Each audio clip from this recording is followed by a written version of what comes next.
I'm really not sure how many of these I'm going to do the same subject. One of the things I started to think about a little bit and I didn't mention was that for many years, psychologists ignored the sensory issues of autism. And I think that has a lot to do with PTSD. Applied behavior analysis, for example, ignored that autistic children were more likely to face sensory issues, the sensory overload. And what they would do is they'd force them to go in situations that were overwhelming. There's the idea that if you're exposed to it, you're going to become more used to it. That doesn't actually work on the spectrum. Psychologists would say that since you couldn't measure it and you couldn't observe it, that it wasn't necessarily working. Sensory process problems didn't exist 20 years ago. And it definitely didn't exist 30 years ago when I was a kid. What they did to me was force me into situations where I was terrified as a kid. They felt they could just change my behavior. It was through punishment, forcing compliance, because what I was facing wasn't real. And it's strange because even as a kid, I remember reading about the traumatic experiences of people who were different, who were either autistic or had Asperger's, and even though there was so much writing, the psychologists believed it wasn't real. So now the whole idea of sensory dysfunction and sensory overload, it's huge now. Everyone knows that if you have, or you're in the spectrum, that it's probably an issue that to some point sensory overload and sensory dysfunction will occur. And that goes back to what I'm talking about, PTSD. Most PTSD is by sexual and physical abuse or war. My PTSD is related to trauma of different sorts, one being 9/11. However, people didn't realize that if you're autistic, that you're more likely to have PTSD. And if you look at the old reports of PTSD and Asperger's and the autistic spectrum, you will notice that adults will relate the experiences of their life that sound almost like PTSD.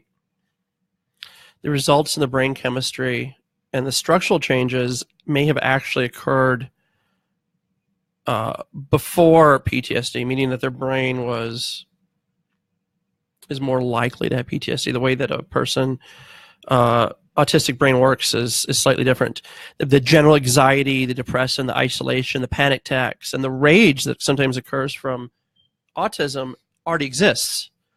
I think people who are autistic, and I guess including myself, since I'm on the spectrum, are more likely to suffer from PTSD.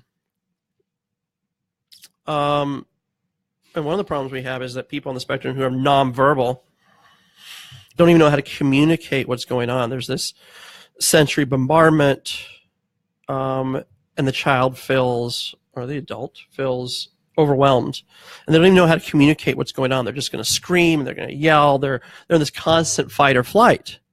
However, that's also what occurs in PTSD, the fight or flight. So I think being autistic means that the stimulus characteristics that you have and the severe panic response is exactly the same in autism as is in PTSD. You know, and I think it's hard to know if the person's experienced trauma. And I think most people on the spectrum have experienced trauma through bullying or just being alive. It's often difficult, I think, especially for people who are nonverbal or more or less likely to hold jobs and have normal lives in the spectrum.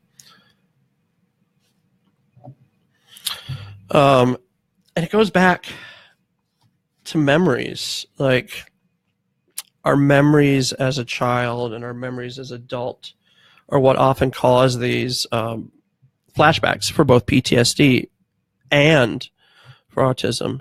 So if you have a color, a sound, a smell, You may not recognize exactly what is going on, but suddenly going to have these thoughts. So I think when it gets colder or starts getting fall, and I start seeing even stuff for the fall in the shops and stuff, I started thinking about September 11th, and I didn't even realize that this week it was really affecting me.